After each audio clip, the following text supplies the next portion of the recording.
fans, welcome to the Muscle Car Modeler. My name is Revell, and this week I'm updating you on my 69 Chevelle build here, going from the Revell SS396 kit, which is this kit, if you're familiar with it, just recently came out.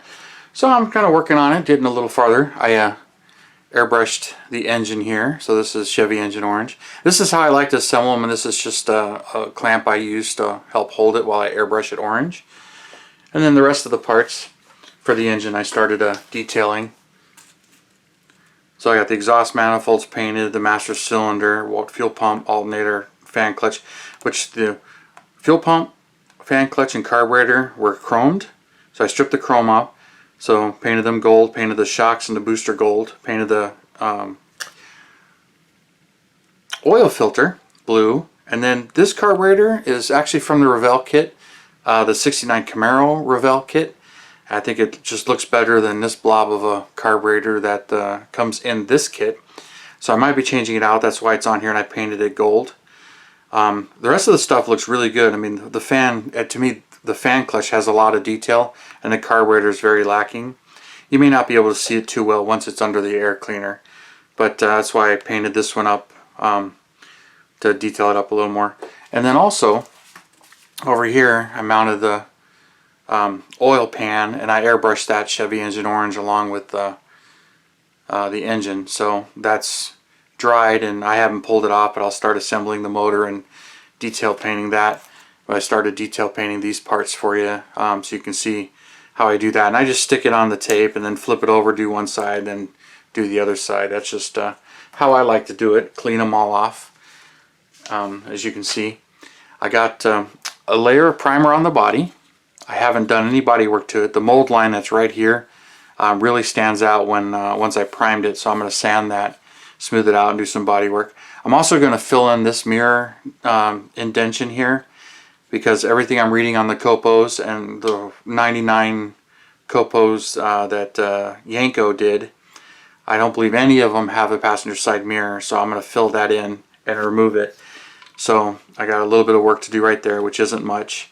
And I was looking it over, and I mean, really nice body. It's going to clean up really nice. So one thing I did start doing is I went into my photo etch, which I thought was interesting. The 69 Camaro set has the bow ties, so I have the bow tie for the grill, and I've got some Yenko emblems all in here. And then I got the steering wheel, an emblem I'm going to use on the steering wheel to go over the SS part of the steering wheel. Which, interestingly, there were a number of Copo 427 Chevelles that the SS stayed on the steering wheel from what I was reading. But I think I'm going to take that off. But I also removed the mounts and everything for the center console. Because from what I'm reading, the 99 that Yenko did, I understand none of them had a console when it was a 4-speed car. Automatics had a shifter on the floor. Hurst Dualgate automatic shifter. So his automatics had a console and usually bucket seats. And the 4-speed cars were usually bucket seats, but there were some bench. But all the restored ones that I found were buckets, but none of them had a console. So I moved the console mounts and getting that ready.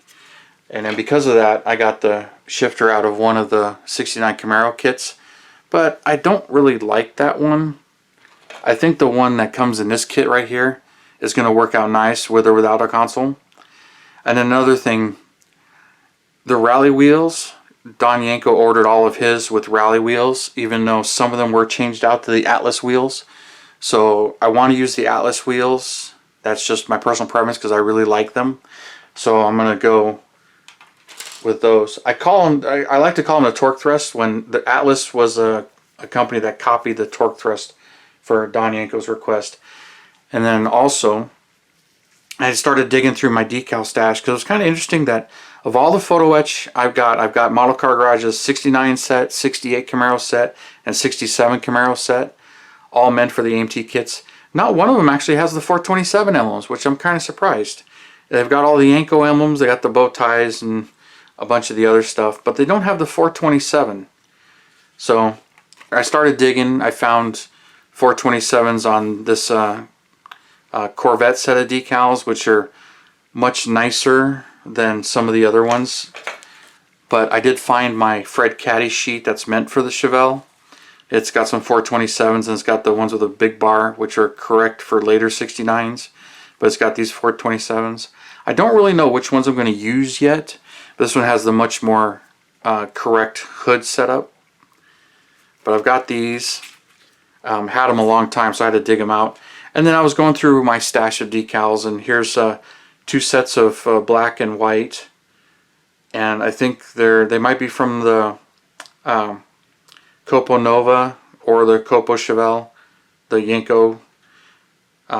So these are, I think that's where these came from, was one of the 427 Nova kits. And here's another set of whites from the Yenko. So I got these. I got the Copo license plate, or the USA one for the front license plate, if I even put a front license plate on it. But these are from the Copo Nova kit. And I've got these decals over here. These are all Keith Marks from miscellaneous sheets, except for this one. So I've got some of his Chevelle ones here, Chevelle ones here, Chevelle ones here. Here's a 427 for the air cleaner, another set of Chevelle ones. And I've also got really nice Yenko ones here with some of the underhood decals that I'm going to need. So here's his white, red, and blue ones that go on the fenders. And I might actually use these instead of the photo etch ones, only because all the other emblems are decals as well. So I think I'm going to end up using these. We'll see what color I go with and what set of emblems I'm going to end up using. But I went through my stash. And then this is just the Goodyear stickers. It's from one of the Pro Modeler Corvette sets. But here's some Goodyear decals to go on these tires. And I think I'm going to use these tires. These are right from the 69 Camaro kit, one of the older ones. But they look proportionately right for the inner fenders, if you see that. Depending on, positioning. But I think they could be a little bit bigger in the back, but they look great in the front. But in the real car, they were kind of small in the back, and I think they tucked just a little bit. But I got my reference photos and whatnot. But I'm going to do a little bit more body work to that, fill in a mirror hole for the passenger side. And another thing that was interesting to me, reading about the 99 cars and seeing the reference ones online, the vinyl top. A bunch of them came with the vinyl top. There were 99 done. But what's interesting is there's 39 automatic cars. 38 of those 39 automatic cars had vinyl tops. So if you see a true 427 Yenko Chevelle and it has a vinyl top, it probably has an automatic. If you find there's one automatic with no vinyl top. All the rest of the stick cars, which leaves, if there are 39, that leaves 60 stick cars. Of the 60 stick cars, only 6 of them came with a vinyl top. So there are 6 vinyl top 4-speed cars, and there is 1 automatic non-vinyl top car, which I thought was interesting. But I'm really leaning towards Le Mans Blue with the white stripes and no vinyl top. I just don't really want to put a vinyl top on this one. If I buy another kit and do another Yenko, I'll probably do a vinyl top. But that's where I'm leaning at right now, is a blue with white stripes, no vinyl top 4-speed car with the Atlas wheels. But that's where I'm headed with this one. So watch for some more updates. I'm going to get some more body work done on this, and we'll continue on with this. So stay tuned. Alright guys, well I got some more detail painting done and everything. As you can see, I took the engine that I had airbrushed orange, and now I brush painted the black on the access panel or flywheel plate or whatever you want to call that. And then painted the manual transmission, so that's painted. And it's almost ready, and I hit the top piece there where the hose is that goes to the water pump. Then oil pan's ready to glue on. And I got all the engine parts here. The alternator here, got the 2 brackets painted. So they're painted black. And I just got all this ready to go. Same thing, I did the aluminum ends on the starter. Then the distributor. But got all this ready, and it's all ready to start gluing it together. And then same thing with the steering. Got steel on the linkages, and then I did the steering box. It's got some steel on that. So I'm getting just some of the detail painting before I start assembling this stuff. So next thing I'm going to start gluing this together. And what I like to do is, here's a couple of toothpicks where I dab super glue onto this masking tape, and then I pick it up with a toothpick, and then I put it where I want it, and then stick the part on. That's just how I personally like to use super glue and when I glue this stuff. So that's just personal preference there. And then I also got a round of bodywork done on the body, sanded it, scuffed it up, took the mold lines off, and smoothed it out. And then I put some putty on there to fill in the depression for the passenger mirror. So that's all filled in. I got to start sanding that smooth. So I'll get that taken care of because it's hardened. It's been overnight since I put that on. And she's all ready for another round of primer almost, other than sand that, and then it'll be ready for a round of primer. But I'm real happy with the way this is going. This Revell kit is going together really easy. So I'm pretty happy with it. And then something I noticed, I hadn't built the 68 kit, but I was looking at the 68 kit. And between the two kits, 68 and 69, they actually took their time, and they the belt systems are different.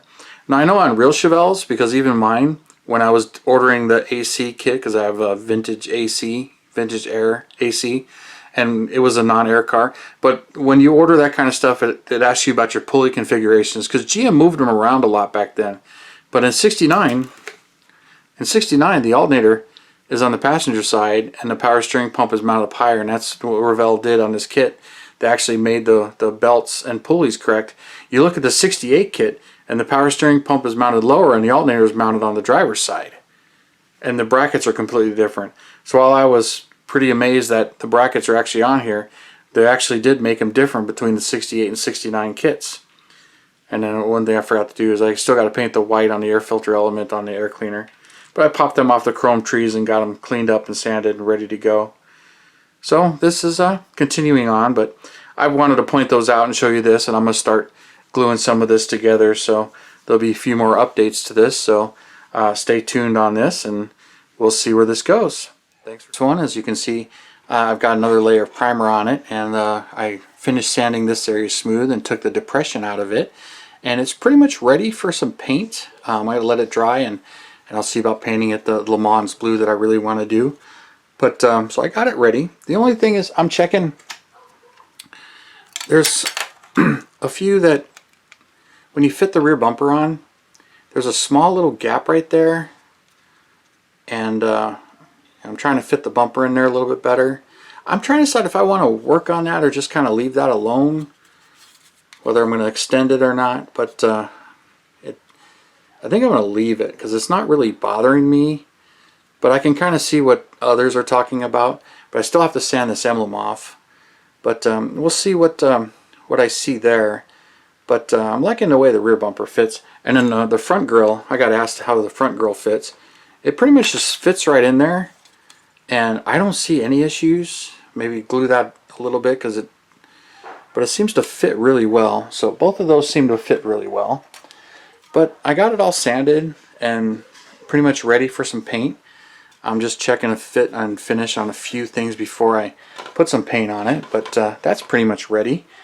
And as I mentioned to a few of you guys, or in my last video, on the miscellaneous decals I had, I also picked up a set of decals from this kit, which is the newer Fast and the Furious kit, issued in 1999 or 2019. And there's the decals that come in this, and it's pretty extensive. It's got the SYC front one, which is what I wanted. Real nice headrest ones. The Yenko tuned one here, the air cleaner one, and a lot of the ones in the engine compartment. And it's also got some of the real nice 427-69 ones right here that I like, and then a regular pair of 427s, and some nice Yenko colored ones here too. So I got a full set here. So I'm really liking these two. So now I've got a ton of decals to do this one, but we'll see how they all fit. Like the real cars, they all use the same set of decals, whether it was Nova, Camaro, or Chevelle. Yenko used the same decals. That's pretty much my update for now, And thanks for watching, thanks for subscribing and tuning in, and we'll see where this goes, and I'll get this finished and painted. Thank you. You guys have a wonderful day.